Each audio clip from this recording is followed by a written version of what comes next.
बिस्मिल्लाहिर्रहमानिर्रहीम। अस्सलामुअलैकुम। Short hand हम सीखेंगे। आज हमारा पहला लेक्चर है। बेसिक्स हम सीखेंगे पहले। लेक्चर 1 में हम सिर्फ शॉर्ट हैंड की डिफिनीशन सीखेंगे, होता क्या है, किस पर्पस के लिए यूज़ होता है, ये हम आज सीखेंगे। तो शॉर्ट हैंड की दो बेसिक काइंड्स हैं, एक ग्रेग की शॉर्ट हैंड है और दूसरा पिटमैन की है।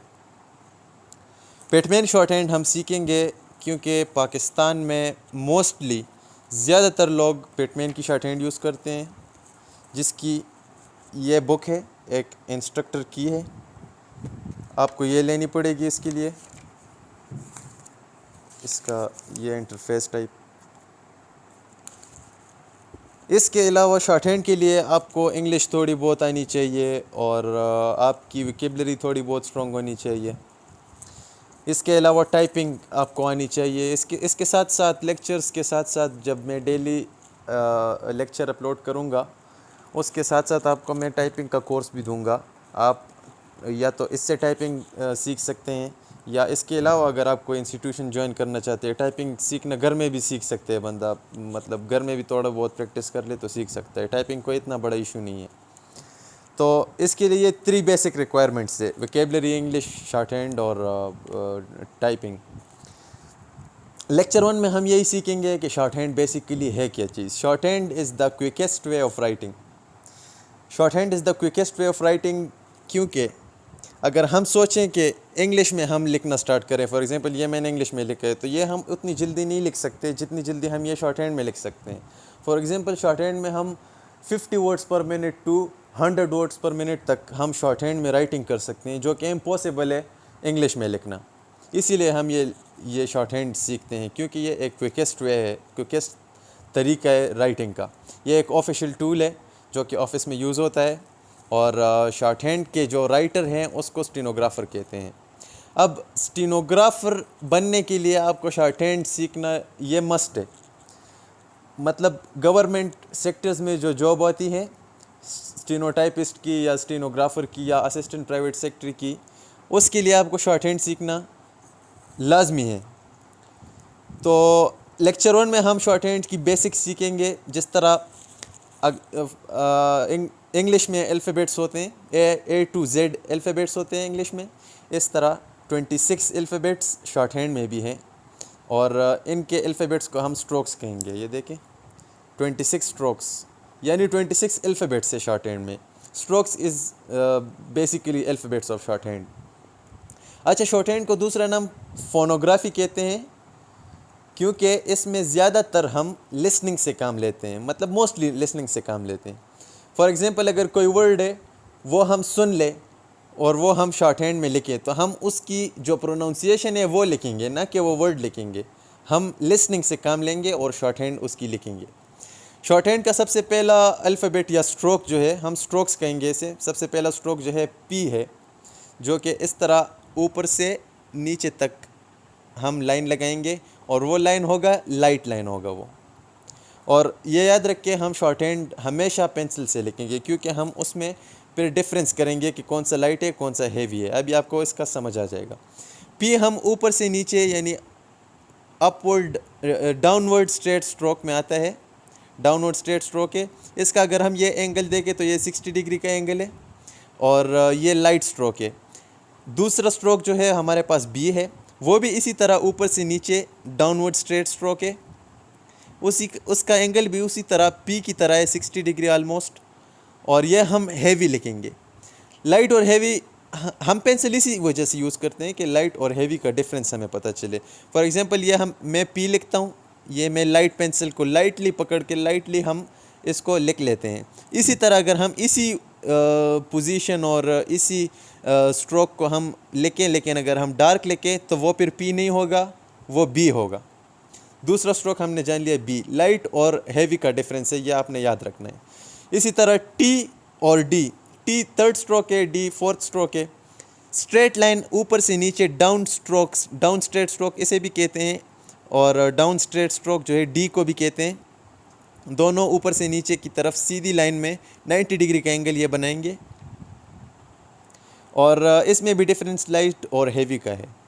टी हम अगर इस तरह लाइट पेंसिल को लाइटली पकड़कर आहिस्ता से लिखेंगे तो ये टी कहलाएगा, और अगर इसी स्ट्रोक को हम हैवी लिख लें, डार्क लिख लें, उसको फिर हम डी कहेंगे। क्योंकि अगर आप सोचें कि फॉर एग्ज़ाम्पल पी, तो पी हम लाइटली प्रोनाउंस भी करते हैं, और अगर हम बी की बात करें तो बी थोड़ा हम ज़ोर देते हैं। यही डिफरेंस है लाइट और हैवी का। उसके बाद एक और स्ट्रोक है जिसको हम कहते हैं चे। चे भी डाउनवर्ड स्ट्रेट स्ट्रोक है, लेकिन ये जो 60 डिग्री का एंगल बनाएगा पी और बी की तरह, लेकिन ये राइट साइड पे 60 डिग्री का एंगल ऑलमोस्ट बनाएगा। ये भी लाइट स्ट्रोक है जिस तरह का पी है। उसके बाद है जे। चे को हम अगर हैवी लिख लें, डार्क लिख लें, पेंसिल को मजबूती के साथ पकड़ के लिखें और इस तरह 60 डिग्री का एंगल के साथ लिखें तो वो फिर चे नहीं होगा, वो जे होगा। उसके बाद स्ट्रोक है के का। के भी एक स्ट्रेट स्ट्रोक है, लेकिन इसको हॉरिजॉन्टल स्ट्रेट स्ट्रोक कहेंगे। ये लेफ़्ट से राइट की तरफ हम लिखेंगे। अगर इसको हम लाइट लिखें तो ये के कहलाएगा, और अगर इसी स्ट्रोक को हम हैवी लिख कर लिखें, पेंसिल को हैवी पकड़ कर मतलब टाइट पकड़ कर लिखें, वो हैवी डार्क हो जाएगा, ये डार्क हो जाएगा, तो फिर ये के नहीं होगा, ये गे होगा। यह हमारे पहले कुछ स्ट्रोक्स हैं। अभी इसको मैं रिवाइज़ कर दूं। फॉर एग्ज़ाम्पल पी है पहला स्ट्रोक, ये लाइट है। इसी तरह अगर इसको हम डार्क लिखें तो ये पी नहीं होगा, या फिर बी होगा। इसके अलावा टी तीसरा स्ट्रोक है टी, लाइट लिखें तो ये टी होगा, डार्क लिखें हैवी लिखें तो ये डी होगा। चे अगर हम लाइट लिखें तो ये चे है, और अगर इसी को हम डार्क लिखें तो ये जे है। इसी तरह के और गे, लाइट और हैवी का डिफरेंस। अब इन सब का जो बेसिक प्रिंसिपल है, 26 स्ट्रोक्स का जो प्रिंसिपल है बेसिक, वो ये है कि आपने इनकी साइज़ सेम रखनी है, साइज़ इनकी सेम रखनी है। यानी फॉर एग्ज़ाम्पल मैंने यहाँ पे पी लिखा है और यहाँ पे बी लिखा है, तो दोनों का सिर्फ लाइट और हेवी का डिफरेंस है, बाकी इसका साइज़ और जो लेंथ है वो बराबर है। ये बेसिक प्रिंसिपल है ऑल द स्ट्रोक्स के लिए, ठीक है। इसके बाद जो स्ट्रोक्स आएंगे वो कर्व्ड होंगे, और वो हम इन दो सर्कल्स से डिराइव करेंगे। यानी फॉर एग्ज़ाम्पल अगर हम दो सर्कल्स बनाएं, इसको एक को इस तरह कट लगाएं, दूसरे को इस तरह कट लगाएं, तो इससे हम स्ट्रोक्स को डिराइव करेंगे। यानी फॉर एग्ज़ाम्पल एक ये हिस्सा है, दूसरा ये है, इसकी जो हिस्से हैं इससे हम स्ट्रोक्स को डिराइव करेंगे, चूँकि हमें इसमें फिर आसानी होगी। अब जो नेक्स्ट स्ट्रोक है हमारे पास वो है एफ़। इसकी शॉर्ट हैंड हम डिराइव करेंगे सर्कल से। सर्कल का जो ये हिस्सा है, ये वाला, यहाँ से लेके यहाँ तक, ये एफ़ है। हम शॉर्ट हैंड के लिए पेंसिल यूज़ करेंगे ताकि लाइट और हेवी का डिफरेंस हो। अगर हम इसको लाइट लिखें तो ये एफ़ कहलाएगा। इसके बाद जो स्ट्रोक है वो है वी। वो भी इसी तरह का स्ट्रोक है, सर्कल का यही हिस्सा है, लेकिन हम इसको अगर हेवी लिख लें इस हिस्से को, तो वो वी कहलाएगा। लाइट और हेवी का डिफरेंस सेम उसी तरह है जिस तरह हमने इससे पहले जो स्ट्रोक्स सीखे हैं वो वाले। इसके बाद जो नेक्स्ट स्ट्रोक है हमारे पास वो है इश, और इश के बाद जो स्ट्रोक है वो है जी। चूँकि हम इंग्लिश की शॉर्ट हैंड सीख रहे हैं, लेकिन हम इसको उर्दू के साथ कंपेयर करेंगे। फॉर एग्ज़ाम्पल इश, तो उर्दू में जो शीन का साउंड है वो इश के लिए यूज़ होगा, और उर्दू में एक लफ्ज़ है ये, तो उसके लिए जी का स्ट्रोक यूज़ होगा।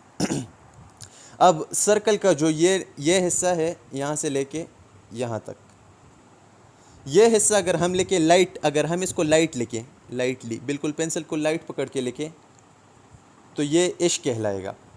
और अगर इसी हिस्से को हम हेवी करके लिखें, थोड़ा पेंसिल को टाइट पकड़ के, तो ये जी कहलाएगा। नेक्स्ट स्ट्रोक्स हमारे पास यही है। इसके अलावा जो स्ट्रोक्स हैं वो भी इसी कंसेप्ट पे ही है, हम सर्कल से डिराइव करेंगे। जो कि दूसरा स्ट्रोक इसके बाद है वो है इत, जो ते का साउंड देता है उर्दू में। इत का स्ट्रोक सर्कल का ये हिस्सा है, यहाँ से यहाँ तक, ये हिस्सा अगर हम लाइटली लिखें, इस तरह लाइट लिखें तो ये इत कहलाएगा, लाइट लिखें अगर। और अगर हम इसको हेवी लिखें, इस तरह का हेवी लिखें, डार्क करके लिखें, तो ये इत नहीं होगा, फिर ये दी होगा, THEE, जो कि दाल के साथ हम इसको मुशाहबत करेंगे इसकी। लाइट और हेवी का डिफरेंस है पेयर्स में मैं आपको समझा रहा हूँ ताकि आपको आसानी हो। अब इसी तरह कई स्ट्रोक है इसके बाद जो कि है एस, सीन के साथ जिसको हम मुशाबहत देंगे। एस सर्कल का ये वाला हिस्सा है, इत की तरह ही हम इसको लिखते हैं। यहाँ से लेके यहाँ तक अगर हम ये लिखेंगे पेंसिल से लाइट करके तो ये एस होगा। और अगर इसी को हम हेवी करके लिखें तो ये फिर एस नहीं होगा, ये फिर जेड होगा, जे, जिस तरह हम उर्दू में जे का एक लफ्ज़ पढ़ते हैं उसका आवाज़ देगा ये। तो लाइट और हेवी का डिफरेंस इसमें भी है। बाकी वही पुराना प्रिंसिपल है कि साइज़ सारों की सेम होनी चाहिए और लाइट और हेवी का डिफरेंस मस्ट होना चाहिए आपकी आसानी के लिए। आज के लिए इतने स्ट्रोक्स काफ़ी हैं। ग़ालिबन मैंने 1 2 3 4 5 6 7 8 9 10 11 12 13 14 15 16 स्ट्रोक्स ग़ालिबन हमने सीख लिए हैं। आज के लिए ये पहले 16 स्ट्रोक्स काफ़ी हैं। और इसके लिए मैं आपको होमवर्क दूंगा कि 5 टाइम आप कम से कम इस पे होमवर्क करें। यानी जो 16 स्ट्रोक्स आज हमने सीख लिए हैं आप इस पे होमवर्क करें। फॉर एग्जांपल पी लिख लिए हमने, बी, और इस तरह जितने भी स्ट्रोक्स हमने लिख लिए इस तरह करके लिखें और इसकी शॉर्ट हैंड आप लिखें जिस तरह ये होती है, इस तरह आप इसकी शॉर्ट हैंड लिखें, 5 टाइम्स लिखें, ठीक है। तो ये प्रैक्टिस जो है ना, प्रैक्टिस के साथ सीखेंगे हम। प्रैक्टिस के अलावा अगर आप यूट्यूब पे और वीडियोस देखेंगे कि 4 दिन में सीखी या 1 हफ़्ते में सीखी या 1 महीने में सीखी शॉर्ट हैंड, तो वो इम्पॉसिबल है, वो सिर्फ व्यूज़ बनाने के लिए करते हैं। और अगर आप इसी तरह प्रैक्टिस करते रहें इस पे तो इंशाल्लाह बहुत ही जल्दी विदिन 4 मंथ्स आप पूरे शॉर्ट हैंड की लर्निंग सीख लेंगे और आप एक पीक पे पहुंच जाएंगे। तो आप टेस्ट देने के काबिल हो जाएंगे और किसी भी गवर्नमेंट सेक्टर में आप फिर अप्लाई कर सकेंगे। तो आज के लिए इतना ही काफ़ी है। इसके साथ साथ आप टाइपिंग मास्टर जो एक एप्लीकेशन है वो उसके ज़रिए से आप टाइपिंग ख़ुद सीख सकते हैं। बहुत ही आसान तरीका है टाइपिंग का। तो मिलते हैं नेक्स्ट वीडियो में इंशाल्लाह। Stay tuned. अल्लाह हाफ़िज़।